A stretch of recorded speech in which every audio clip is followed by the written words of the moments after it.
Hi, I'm Nikki Howard from Chiefs Flutes and Flute Studio here at FSU, where I'm a music ed major. I am incredibly verbose, so I am going to try to get to everything and not take too much of your time here, but we'll see how well I do. Okay, so I am a music ed major, and through music ed, I want to get a music ed degree because I know I want to be a teacher of some capacity. I'm not entirely sure yet. That could be being a private flute studio instructor. That could be being like an ethnomusicology professor, which I would love because I'm a big nerd. Being a band director, almost definitely I will get a master's degree, possibly in conducting, possibly in ethnomusicology, possibly in flute performance. I don't really know yet, but I'm working on it. I'm a freshman, so I think I have a little bit of time. I'm just trying to do my best in school right now. As far as past marching background goes, I didn't march in high school. So I learned it all for Chiefs this past year, which I think was actually kind of helpful in a way. I didn't didn't have to relearn any habits that were different from marching in high school. And I did end up going to my high school marching band camp. So I've been to 2 marching band camps in the past year because I wanted to be prepared for Chiefs. And then it was really helpful because I learned how to roll step, and it also showed me teaching techniques that I valued immensely. Comparing between Caitlin, my row leader, whom I love, and the row leaders at my high school. I watched them teach and watched how drill was taught and different things. So I got some interesting perspective there. I'm always trying to learn how to be a good teacher because I know I want to teach and I want to be a good one. My leadership experience is definitely, I wasn't in marching band, but I led a lot of clubs at my school. I was the president of the National Latin Honor Society. I was the editor for the Latin Club, or the Junior Classical League, if you want to go by the actual name. I was a speech captain at my school. I taught weekly speech lessons. As an editor for JCL, I was in charge of recruitment. I was in charge of communication. I created a website. I created a digital platform so that the club would continue. And both of those clubs had sponsor changes as COVID was happening because the teachers left or changed positions in the school. And so the student leadership really was responsible for garnering a lot of traction and recruiting people and creating the way that we did that. The way that I tried to do that was by creating an environment that was so enjoyable and such a welcoming community that people wanted to be a part of it. And I think I was pretty successful. Those clubs are both still continuing, and I even got texts from the leaders this year asking me advice and how to do things throughout the year. I've been communicating with them and seeing how things go. It's really nice to see the legacy that we've left there. So I do have some leadership experience, and as I want to be a row leader, I think I would be a really good fit for building more community here because I've done that before, and that's my greatest strength is I care really, really deeply. I commit myself fully when I commit myself, and I see the best in people. And so I will care for these rookies. I will help them to figure out what's going on as a college student, and also I will help them to figure out how to march. And I've been through it very recently myself, learning everything, which can be overwhelming.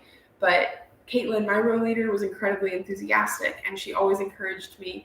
And I will, if they need me to stay an extra hour, or if they want to send me a video of them practicing marching in their room, I am happy to do that. I am happy to help them.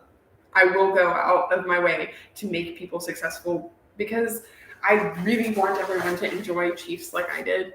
And I am an eternal optimist, so I'm also quite stubborn, which can be a weakness, but it's also a strength because I am able to use that stubbornness to just keep going. And even when it's difficult, I believe that we can just push through. We can work smarter, we can work harder, and we can make it happen if we really care about it. So I would bring that to the team.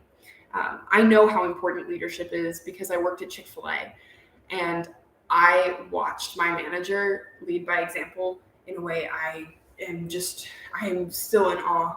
I respect him so much because I watched him take out the trash and help and do things to build the goals of the team rather than to build the goals of himself or to look good or to make any one individual like meet the standard. It was all about making the team reach the goal that we needed to.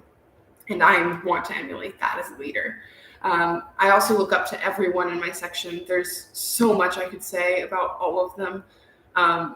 Every single person has something amazing. But another person outside of my section that I really admire is Samantha Multigliati, because when she talked about how Chiefs is here to build the community, after our first game, when the spirit was lower, she was talking about how we bring the energy, and it's our responsibility to come out there and to show FSU like what we are, to show the world what the Noles are, is what Chiefs does. And so we do it by having good sportsmanship. We do it by raising spirits for people who maybe when they're in a hospital and they want a Chiefs video. Like, we get to do things like that. We get to make people's day. I gave my Chiefs Scarlet shirt to someone in my mom's office who's a big FSU fan, and it like made his week. And things like that. That's what we're here for. That's the really cool power of Chiefs and music in general, is that we can connect with people on a deeper level and we can encourage them and raise spirits. And I think that's really important.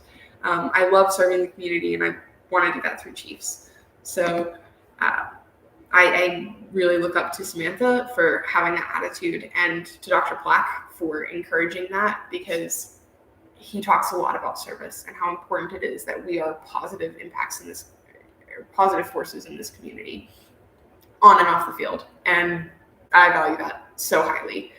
Being good people is definitely a bigger priority than being good musicians for me. I want to be an excellent musician. I want to pursue excellence. Don't get me wrong. But my values are not in that order. They are first being a good person. And that's what I want to do as a teacher, is I want to teach good people to be good musicians. As far as what our section did well this season and what could be improved, we built a community that was really welcoming. We had a lot of jokes, and it was a really good community. But I think we can take it deeper by building individual connections outside of just bigs and littles. It would be really nice if we had more socialization like during the season. That was to get us meeting other people in the section and like getting to know them better, especially between rookies and returning members, because sometimes we know each other across the field, but we don't really talk to each other, just because we haven't had the opportunity to. So I'd really love to foster some more communication like that. Thank you so much for your time.